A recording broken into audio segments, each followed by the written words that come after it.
Seja muito bem-vindo à nossa aula de língua portuguesa. Vamos tratar, já está mostrando aqui para você, reescrita e substituição, que são coisas que caem em prova e trabalham com uma ampla gama de conteúdo gramatical. Então, eu vou abordar alguns dos pontos nessas trocas, nessas substituições, que são necessários para você entender como é que funciona. Combinado? Então venha comigo, já vamos aqui para a nossa telination. Vai, telinha maravilhosa. Veja só, Brasil. Pronto. Vamos falar um pouquinho, quando a gente fala nas substituições na reescrita, uma das coisas mais importantes é observar a concordância. De qual categoria? Concordância verbal, tá? Primeira coisa que a gente olha numa questão de reescrita, de substituição, é a tal da concordância verbal. O que eu preciso analisar logo de cara? A concordância que nós chamamos de concordância lógica. A lógica faz com que o verbo concorde com o núcleo do sujeito, certo? Com o núcleo do sujeito. Essa é a ideia lógica. A gente vai analisar a primeira coisa a respeito de concordância verbal vai ser essa, que o verbo concorde com o núcleo do sujeito. Então, se nós temos ali uma substituição, por exemplo, de uma escrita, eu identifico claramente quem é o sujeito e percebo que a troca do verbo também alterou o número, aquilo que era singular foi para o plural, do plural para o singular, beleza. Quando a gente trabalha com reescrita, uma das primeiras coisas que a gente analisa, se a banca assim, né, trabalhar com essa ideia, reescrita, a parte, o trecho tal pode ser reescrito respeitando a gramática e o sentido, mantendo a gramática e o sentido. Primeira coisa que você analisa, gramática. Porque errou na gramática, esquece sentido. Sentido é um pouquinho mais tenso, porque a gente estabelece comparações de significado. Então é um pouquinho mais tenso. Aqui não. Aqui é papum, é na prática. Primeira coisa que está óbvia, marcada, o verbo. Dá uma olhada no verbo, quem é o sujeito. Ocorre, às vezes, o distanciamento. E a banca trabalha com uma alteração de posição para te confundir. Por exemplo, é muito comum que ela troque a ordem dos verbos e coloque, por exemplo, uma estrutura assim. Na última semana, vírgula, ocorreram, são dois R's ali, tá? Não é ocorreram, não. Ocorreram nas proximidades, nas proximidades, deixa eu ver, nas proximidades locais, uma disputa entre gangues. Pronto. Ela coloca assim. Então, o que eu vou ter aqui, Na última semana, vírgula, ocorreram nas proximidades locais. Não quer, né? Tá bom. Uma disputa entre gangues. Ocorreram. É o nosso verbo. Quem ou o que ocorreram? Uma disputa entre gangues. Então, não é ocorreram, é o que? Ocorreu. E ela faz o quê? Ela substitui singular por plural ou plural por singular. Então, essa daqui é a primeira coisa que a gente analisa. Sem contar a respeito do verbo, né? Com valor, com sentido aproximado. Por exemplo, ela substitui o haver na reescrita pelo existir. Beleza. Substitui o implicar por acarretar. Ok, né? Beleza. Eu tenho que lembrar do quê? Que existe um sentido aproximado. A reescrita, ela mantém um sentido aproximado. Não é simplesmente Pensa da seguinte forma, o sentido original, ele permanece, ok. É difícil que a banca troque um verbo que tem um sentido, um valor semântico de verbo diferente. mas vai trazer sempre um sentido aproximado. Nunca é o mesmo, isso é óbvio, nunca é o mesmo, mas é um valor aproximado, é um sentido aproximado. Então essa é a ideia, que o sentido aproximado ele compactue com o valor original colocado ali pela banca, mas nem sempre é a mesma coisa. Então preste mais atenção em relação ao aspecto gramatical. Deixa a parte de sentido para uma segunda fase. Porque tem gente que vai pegando os verbos e fala, não, mas não tem o mesmo sentido. Calma, primeiro a gente tem que analisar a parte estrutural, a parte gramatical. Aqui eu falei só de um verbo, né? Deixa eu voltar aqui, ó. Falei só de um verbo, mas a banca, com essas ideias de concordância, ela pode trabalhar também com a chamada locução verbal. Ou ainda com a locução verbal e com voz passiva, né? Voz passiva nas nossas substituições.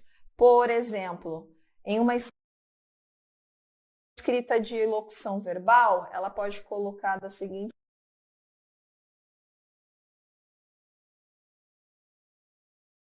maneira: podem haver situações de risco, por exemplo, né? Então, volta lá, vem para cá, tinha. Podem haver, olha lá, podem haver situações. Ela substitui. Então, este meu haver, eu sei que ele é o quê? Impessoal. Porque é o haver no sentido de existir. Logo, ele permanece como? Ele está aqui como verbo principal.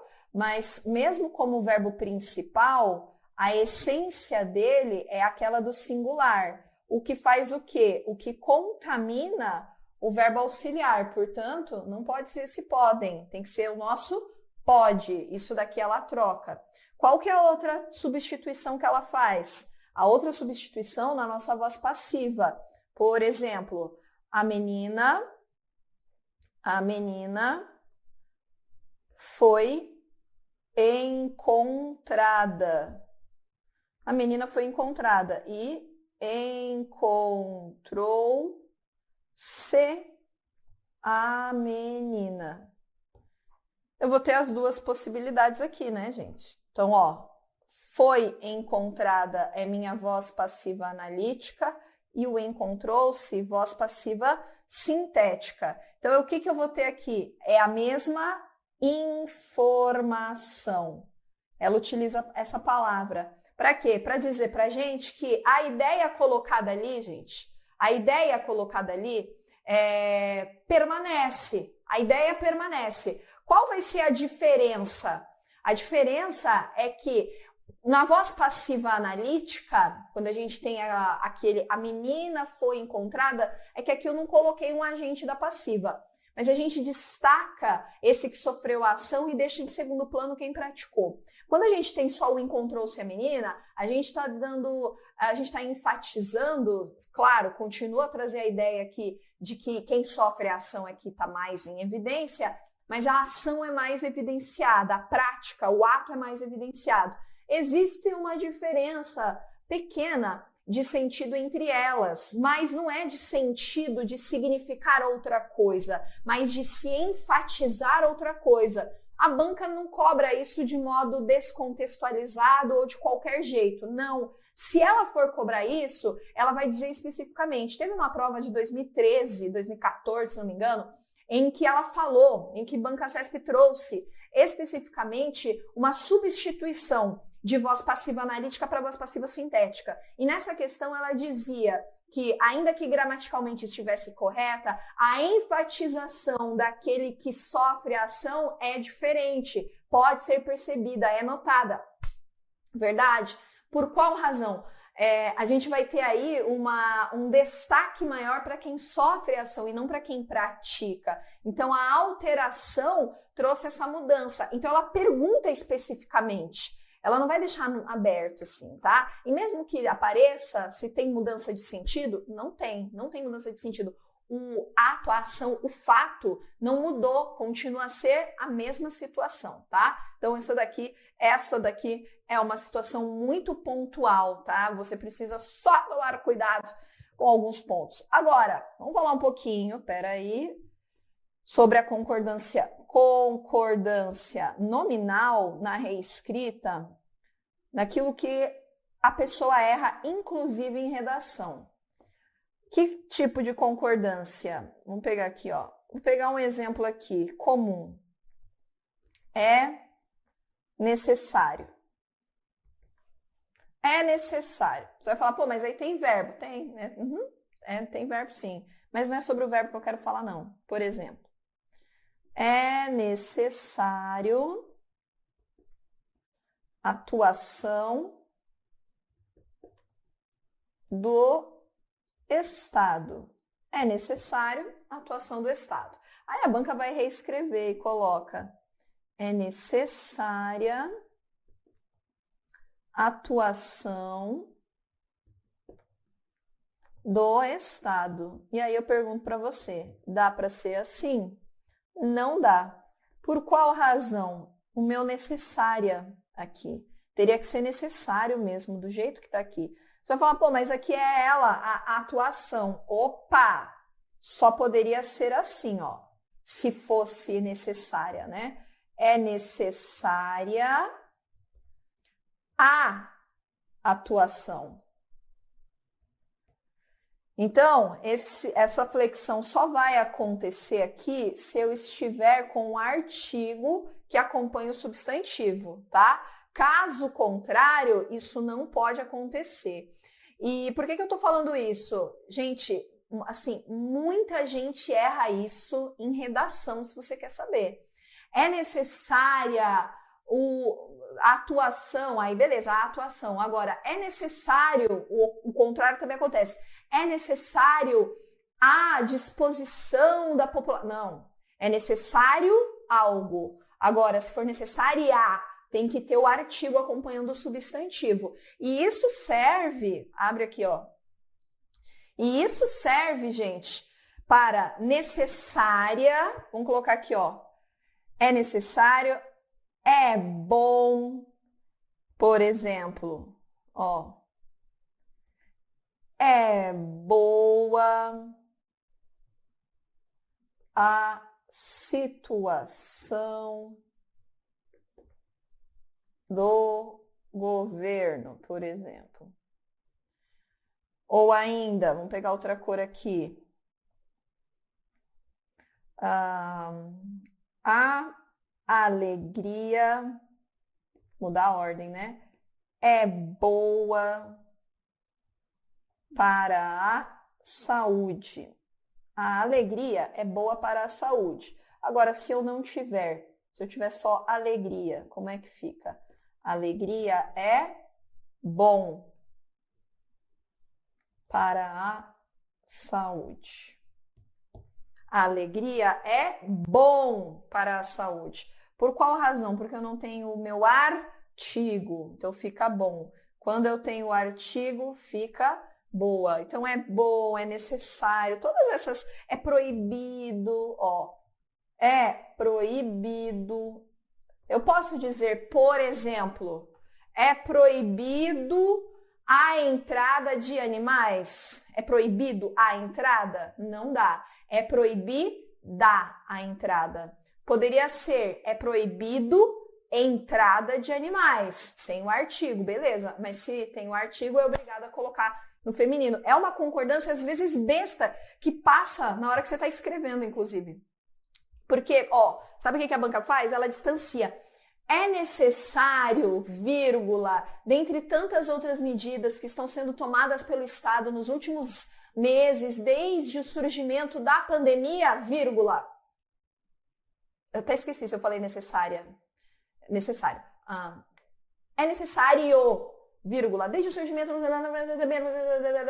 vírgula, a criação de uma vacina. Opa! É necessário lá no começo.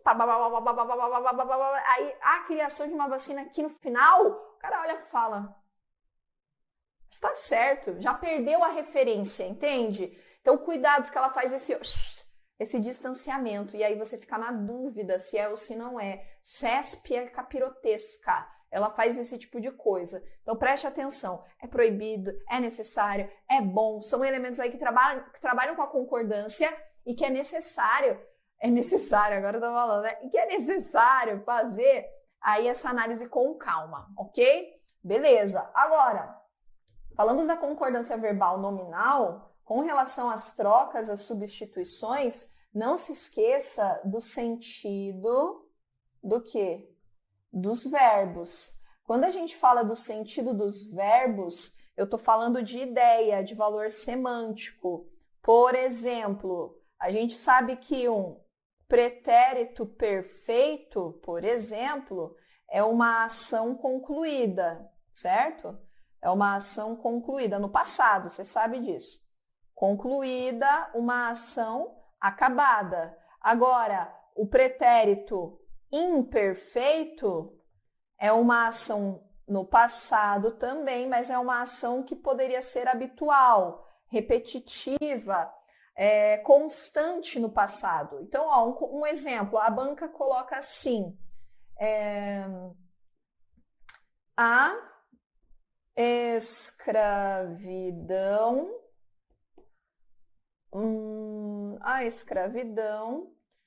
prendeu escravos, deixa eu ver, na África, por exemplo. A escravidão prendeu escravos na África. Prendeu. Agora, quando eu substituo a escravidão, sumiu, fica aqui, ó. A escravidão prendia escravos na África. A gente vai ter uma mudança aqui? Vai. Por qual razão? Ó, o verbo aqui já alterou o sentido. A escravidão prendeu escravos na África. Quer dizer, isso daqui é algo concluído, acabado. Eu posso chegar à ideia de que ela foi lá uma vez, prendeu a galera e tchau. Agora, a escravidão prendia, isso daqui é o quê? Mais de uma vez. Isso aqui aconteceu mais do que uma vez. Então, ainda que gramaticalmente esteja correto, gente, ainda que gramaticalmente esteja correto, é necessário que você verifique sentido. Existem questões da banca que trazem as duas perspectivas. Ela deu tanto certo quanto errado, dependia do que ela cobrava. Ela, em uma das questões, disse que a informação permanece. A troca do pretérito perfeito pelo imperfeito não vai trazer alteração para a informação, de fato não trazia. E ela deu como certo. Em outra situação em que ela fez a mesma substituição do pretérito perfeito pelo imperfeito, a questão, né, apresentou a ideia de que aquela situação, por ser no passado, não havia alteração de significado, afinal de contas, todas as situações já eram passado. Só que aí você analisava o contexto, era tipo um crime, algo que foi cometido, sabe, contra alguém. O funcionário, sei lá, matou a criança, o animal, eu não lembro qual era, enfim. E aí você substitui matou por matava. Opa! Matou, matava. Percebe que tem uma alteração grande aí de significado. Matou, uma situação, um fato consumado, acabou, fechou. Matava, é mais do que uma vez, é algo que é habitual. João matou o gato, João matava gatos. É diferente, né? João matou gatos, João matava gatos. Mas é plural, né, professora? Mas o matou parece que foi uma ação, acabou, fez aquilo. Agora, o ava, que é esse matava, eu escolhi um verbo horrível, eu sei. Dá a ideia de que aconteceu mais do que uma vez. Então, o valor semântico, ele é alterado aqui. Isso para o pretérito perfeito e para o imperfeito. Por quê? O pretérito mais que perfeito, gente, vou pegar aqui, ó, vou puxar mais uma perninha aqui. Não, vou pegar outro slide, né? Vamos pegar aqui, ó. O prete mais que perfeito, ele também é uma ação concluída, tá? Então, entre os pretéritos todos aqui colocados, de construções, né? A ação concluída está no pretérito mais que perfeito e no pretérito perfeito. Ação. O que eu coloquei 2 vezes aqui? Você nem para me avisar, né? Olha que louca. Ação concluída. E aqui, ó, só no imperfeito é que é algo habitual. Tá, e qual vai ser a diferença? Então, eu posso trocar um pretérito perfeito por um pretérito mais que perfeito? Geralmente pode. A diferença entre um perfeito e mais que perfeito é o que o mais que perfeito aconteceu antes do perfeito. Só isso. Só. Tá, professora, e a banca troca essas estruturas, geralmente ela troca pretérito e troca futuro. Por quê? Porque a gente tem mais do que uma possibilidade, certo? Volta lá. A gente tem mais do que uma possibilidade. Então, ó, qual que é o valor diferenciado aqui também? Eu tenho fut do prete, do presente, melhor, do preze. Fut do prete é futuro do pretérito. Então, aqui, ó, e aqui a gente vai ter situações que são diferentes. Deixa eu pegar o roxo. Futuro do presente irá acontecer. Futuro do pretérito teria acontecido. São coisas diferentes. Por exemplo, vamos pegar aqui. Ele cantará. E ele cantaria. São coisas diferentes, certo? Então, o que eu vou ter aqui?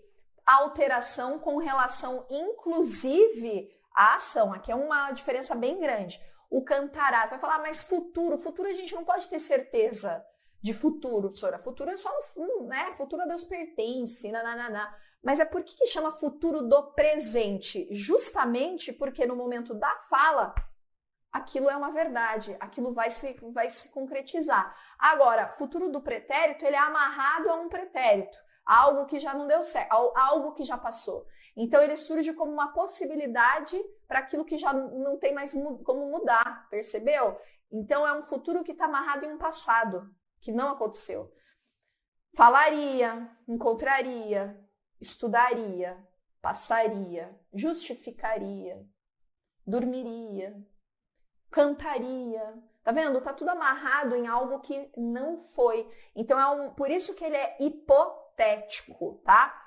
Agora, dos verbos, a gente tem uma gama, né, de informações, são várias situações. A gente tem que prestar atenção a essa substituição na concordância e ao valor semântico, ao sentido. Não é só simplesmente olhar se o verbo está conjugado certinho, é olhar tudo, lembrar dessas ideias de tempos e modos. Na nossa substituição, também é necessário, volta para cá, na nossa substituição, também é necessário que você analise o sentido do quê, ó?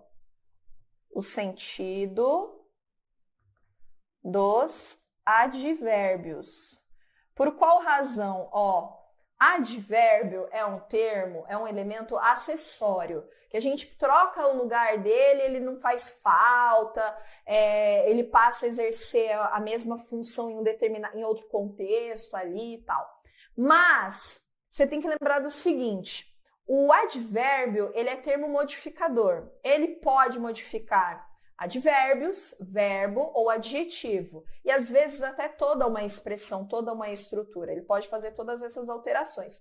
Agora, a mudança dele em 70, vamos dizer, até um pouco mais, 75% dos casos não vai causar alteração de sentido. Mas existem situações em que existe essa mudança de sentido. Por exemplo, se eu tenho um rapidamente ou um naquele momento, vou pegar um naquele momento, vírgula, João encontrou Maria. Este daqui é um exemplo da clara alteração. Você pode trocar. Naquele momento, João encontrou Maria. Eu poderia passar para cá? João encontrou Maria naquele momento. Poderia? Poderia. Haveria alguma alteração? Não haveria nenhuma alteração aí. Permaneceria exercendo esse mesmo papel, a mesma função.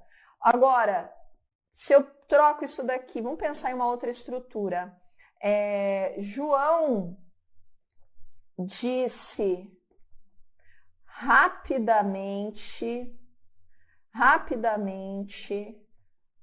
qual era sua função naquele